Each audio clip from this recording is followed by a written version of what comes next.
En 1938, un Coréen ouvre une petite échoppe dans une ville de province.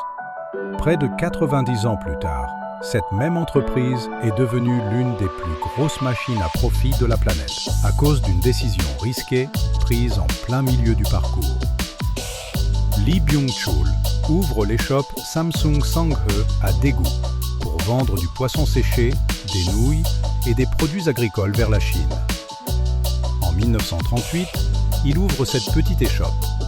31 ans plus tard, en 1969, l'entreprise fonde Samsung Electronics et se lance dans l'électroménager. Mais le vrai tournant n'arrive qu'en 1983, quand le fondateur, âgé de 73 ans, est déjà atteint d'une maladie incurable. À Tokyo, il annonce une décision à laquelle toute la direction de l'entreprise s'oppose, en bloc. Samsung va investir 400 millions de dollars pour entrer dans les puces mémoire DRAM, un secteur qu'elle n'a jamais exploré. Seulement 10 mois après cette annonce, Samsung lance sa première puce DRAM. La capacité des puces augmente génération après génération. Et en 1992, Samsung dépasse Toshiba pour devenir le plus grand fabricant de puces mémoire au monde.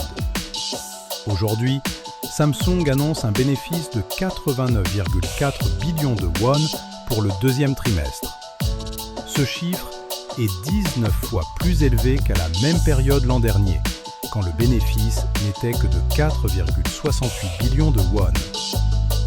Cette machine à profit gigantesque, ce sont les puces mémoire, un secteur que presque personne dans l'entreprise ne voulait développer il y a 43 ans. Aujourd'hui, c'est la ruée vers les puces mémoire pour l'IA qui récompense ce pari d'autrefois.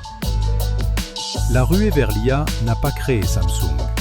Elle ne fait que récompenser un pari lancé bien avant que quiconque croie aux puces mémoire.